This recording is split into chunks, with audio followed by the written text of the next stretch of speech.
You're with Newsfirst, Sri Lanka's first international news brand. A very good afternoon to all our viewers. You're joining me live and direct this afternoon from the Newsfirst studios here in Colombo. I'm Joel Outskun. Let's first take a look at this afternoon's headline-making stories. President meets Defense Secretary. The strike action launched by railway employees continues for a second day. Commuters inconvenienced. Landslide warning issued to 10 districts. The World Bank says that if Ebola continues to spread in the West, it will cost the region over $30 billion. Let's now take a look at the stories in detail. The Railway Graded Trade Union Collective says that the strike action launched by them, citing a number of issues including salary anomalies, will continue today as well.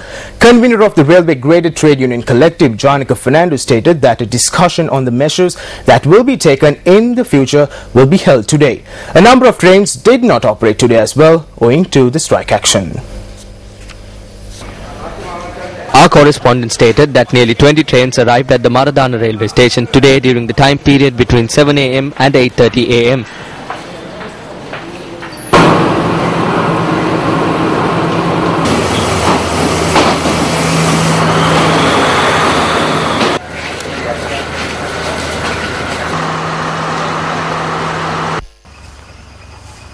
The Anuradhapura and the Thalava railway stations appeared to be abandoned today.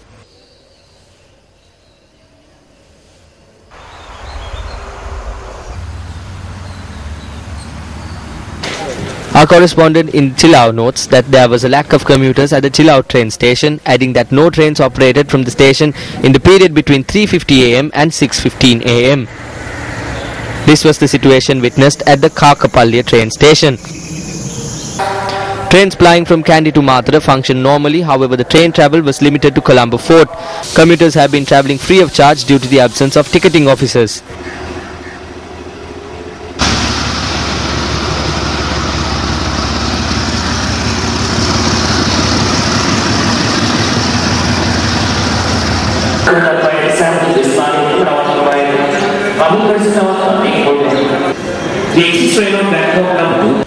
Our correspondent in Mathura stated that the Ruhunukumari train departed from the Mathura railway station on time. However, no other trains left the Mathura railway station thereafter.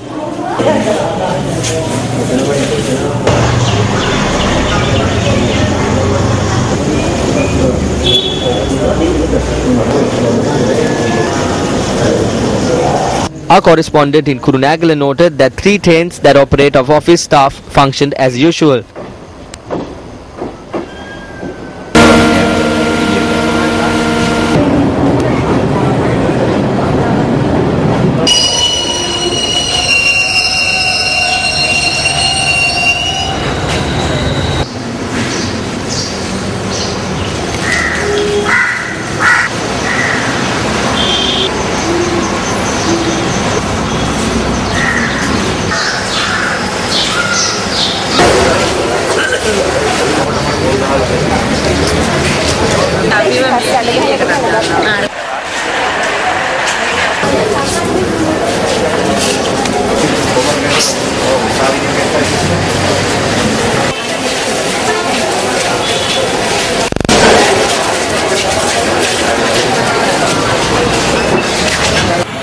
Railway Operations Superintendent L.A.R. Ratnaik noted that steps have been taken to operate as many train turns as possible.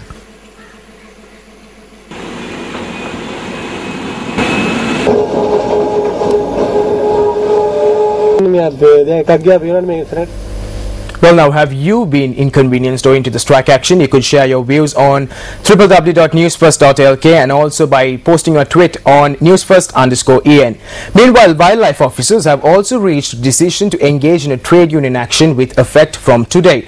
Treasurer of the All Ceylon Wildlife Officers Association, A.R. Prabhat Karunathilaka, noted that they will commence the trade union action, citing a number of issues including salary anomalies. The officers have decided to refrain from carrying out their activities during the weekend. Moving on to one of our headline-making stories, R. Krishnamathur, the Defence Secretary, who is on a visit to Sri Lanka, met with the President. President spokesperson Mohan Samaranayake stated that the Defence Secretary met with the President at the presidential residence in Kandy. A number of topics such as strengthening the defence ties between Sri Lanka and India, military training and border protection were discussed during the meetings. Well, now, Army Commander Lieutenant General Daya Ratnayake notes that a mechanism is currently in place to restructure the Sri Lanka's army under 3 divisions. The commander made these remarks at an event held in the Ministry of Defence to mark the 65th anniversary of the Sri Lanka Army. The event was held with much pomp and pageantry this morning with auspices of the Army Commander. 1949 heralded the creation of the Ceylon Army. It was renamed the Sri Lankan Army in 1972. Well, now the weather has created much chaos to the lives of people in Sri Lanka, and also with Cyclone Hudhud bringing heavy showers to the region. Now the Department of Meteorology states that strong winds could continue to be experienced in the sea areas around the island due to the Hudhud cyclone in the Bay of Bengal. Duty forecaster at the Met Department, PB Ananda Perera, stated that intermittent showers could occur in the western, Sabaragamu and central provinces and in the Galle and Matharu districts. The National Building Research Organisation issued a landslide warning last evening owing to the heavy showers that were experienced in a number of areas. Senior geologist of the NBRO, Gamini Jayatissa, stated that landslide warnings have been issued to 10 districts. The National Building Research Organisation issued a landslide warning last evening. We have discovered 10 districts that are prone to landslides. These include Ratnapura, Kaltara, Galle, Matara, Kegalle and Hambantota. We warned the area residents that intermittent showers could occur in these areas. Therefore, the risk of earth slips and landslides are prevalent. So far, 3 earth slips have been reported from Galle and 1 from Nuwara. We request the public to take measures to inform the closest Pradesh Sabha about any unusual activity promptly. Due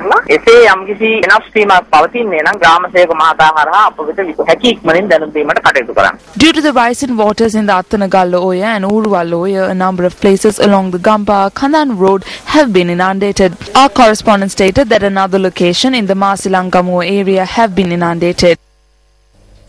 Well, now, meanwhile, Deputy Minister of Fisheries Sarath Kumar Gunaratne stated that the fishermen should be aware of the maritime laws when fishing in international waters. He noted that a set of rules and regulations that should be followed by Sri Lankan fishermen have been introduced to the European Union.